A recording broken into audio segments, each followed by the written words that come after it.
All they are, it is politics కదా. ఇక తెలంగాణ అంశానికి వస్తే మేము తలుచుకుంటే బీఆర్ఎస్ను 39 ముక్కలు చేస్తామంటూ ఉన్నారు సార్ మంత్రి కోమటిరెడ్డి వెంకటరెడ్డి. ఎందుకంత కోపం వచ్చిందో కానీ 39 ఎమ్మెల్యేలని 39 ముక్కలు అంటే 39 వర్గాలు చేసేస్తామంటూ ఉన్నారు. 39 ముక్కలు చేస్తే కాంగ్రెస్ లాభం ఉండదు, 39 దిక్కులు వెళ్ళే ప్రమాదం ఉంటుంది. అందువల్ల కాంగ్రెస్ పార్టీని మరి కోమటిరెడ్డి వెంకరెడ్డి బాగు చేయాలనుకుని 3 ముక్కలు చేస్తే ఉపయోగం, 2 ముక్కలు చేస్తే 1 ముక్కి రావచ్చు. 39 ముక్కలు చేస్తే ఏమొస్తుంది, చెరో వైపు వెళ్తుంది కదా, ఎవరికి రాదు కదా. సో దానివల్ల మీకు ఇప్పుడు దీన్ని యాపిల్ ఫోన్ ఒకటి ఇక ఈ కవర్ ఒకటి 2 వేరు చేస్తే కవర్ మీకు ఉపయోగపడుతుంది. దీన్ని సంఘంగా 10-20 ముక్కలు చేసామనుకోండి, ఇది ఎవరికి ఉపయోగపడకుండా అవుతుంది. అందువల్ల తెలివిగా ముక్క చేయాలనుకుంటే ఫోన్ వేరే, పైన కవర్ వేరే, 2 వేరు చేస్తే ఉపయోగపడుతుంది. మరి ఎందుకు 39 ముక్కలు చేయాలనుకుంటున్నారో నాకు తెలియదు. అయినా ఈ ముక్కలు చేసే రాజకీయం ఏంటి? కాంగ్రెస్ పార్టీకి ఒక మంచి అవకాశం ప్రజలు ఇచ్చారు, ఒక అద్భుతమైన అవకాశం 10 ఏళ్ళ తర్వాత. వాళ్ళ ఫోకస్ దేనిపైన ఉండాలి? ప్రజలు తమ వైపు తిప్పుకోవడం ద్వారా ఎక్కడెక్కడైతే ఏ వర్గాల ప్రజలు కాంగ్రెస్కు ఓటు వేయలేదో దాన్ని రివ్యూ చేసుకొని అక్కడ మరింత కష్టపడి, ఇప్పుడు హైదరాబాద్ ప్రాంతంలో కాంగ్రెస్కు ఓట్లు రాలేదు, అక్కడ ఓట్లు ఎలా తెచ్చుకోవాలి? ఇప్పుడు రేవంత్ రెడ్డి అదే పని చేస్తున్నాడు. మీకు మూసీ రివర్ ఫ్రంట్ అభివృద్ధి పైన ఇలా లండన్ పర్యటనలో అంత పెద్ద ఎత్తున కేంద్రీకరిస్తున్నారు. ఎందుకు కేంద్రీకరణ? అది రేపు డెఫినెట్గా హైదరాబాద్ మహానగర అభివృద్ధి కాంగ్రెస్ పార్టీ అన్యాయం చేస్తుంది, మా హైదరాబాద్ నగరాన్ని బీఆర్ఎస్ అభివృద్ధి చేసింది అనే యాంగిల్లో బీఆర్ఎస్కి ఇక్కడ ఓట్లు వేశారు. సో అందువల్ల ఇక్కడ దెబ్బ కొట్టడానికి హైదరాబాద్ అభివృద్ధి అనేది ఒక ఆయుధం. సో అందువల్ల ఇవాళ మీకు హైదరాబాద్లో ఇండస్ట్రీసు, అలాగే మీకు పెట్టుబడులు. రెండవది ఏంటి, తెలంగాణ వస్తే బీఆర్ఎస్ పెట్టుబడులు సమీకరించింది, కాంగ్రెస్ చేయలేదు అని. అందుకే దాన్ని కూడా అడ్రస్ చేశారు. అంటే నేను చెప్తున్న ఉదాహరణ ఏంటంటే, ఇదే కాంగ్రెస్ ప్రభుత్వంలో ముఖ్యమంత్రి చేస్తున్న ప్రయత్నము, క్యాబినెట్ మంత్రులు శ్రీధర్ బాబు లాంటి వాళ్ళు కూడా ఎంబడి వెళ్ళారు. వాళ్ళు చేస్తున్న ప్రయత్నం ఏంటి, ఎక్కడ మనకు ఓట్లు రాలేదు, ఏ అంశాల ఆధారంగా కాంగ్రెస్ పార్టీకి ఓటు రాలేదు, వాటిని సరి చేసుకుంటే కాంగ్రెస్ పార్టీకి ఉపయోగపడుతుంది.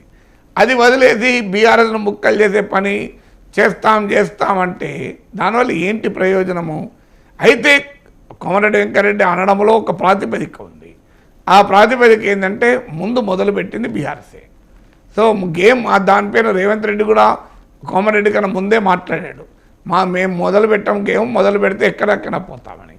అందువల్ల మిగతా క్యాబినెట్ మంత్రులు కూడా ఈ మాట అంటున్నారు. కానీ బీఆర్ఎస్ మొదలు పెట్టిన 1-2 సార్లు అంటే అది తప్పేమి లేదు. మరి రైట్ టు సెల్ఫ్ డిఫెన్స్ ఉంటుంది కదా, ప్రియంప్టివ్ స్ట్రైక్ హక్కు ఉంటుంది కదా అనొచ్చు. కానీ రోజు మేము బీఆర్ఎస్ అంతం చేస్తామంటే ప్రజలు మీకు అధికారం ఇచ్చింది బీఆర్ఎస్ ముక్కలు చేసడానికి కాదు. ప్రజలు మీకు అధికారం ఇచ్చింది ప్రజలకు ఉపయోగపడే పాలన ఇవ్వమని. దానిపైన కేంద్రీకరించకుండా రాజకీయ ప్రత్యర్థుల్ని వేటాడడం పైన కేంద్రీకరిస్తే ఏం జరుగుతుంది? కేసీఆర్ కాంగ్రెస్ ఎమ్మెల్యేలను లాక్కున్నాడు, టీడీపీ ఎమ్మెల్యేలు లాక్కున్నాడు. ఎక్కడున్నాడు ఇప్పుడు? ప్రతిపక్షంలో ఉన్నాడు. చంద్రబాబు నాయుడు 23 మంది వైసీపీ ఎమ్మెల్యేలు లాక్కున్నాడు. ఎక్కడున్నాడు ఇప్పుడు? ప్రతిపక్షంలో ఉన్నాడు. జగన్ కూడా టీడీపీకి చెందిన అసంతృప్త ఎమ్మెల్యేలను కొంతమంది తీసుకున్నాడు.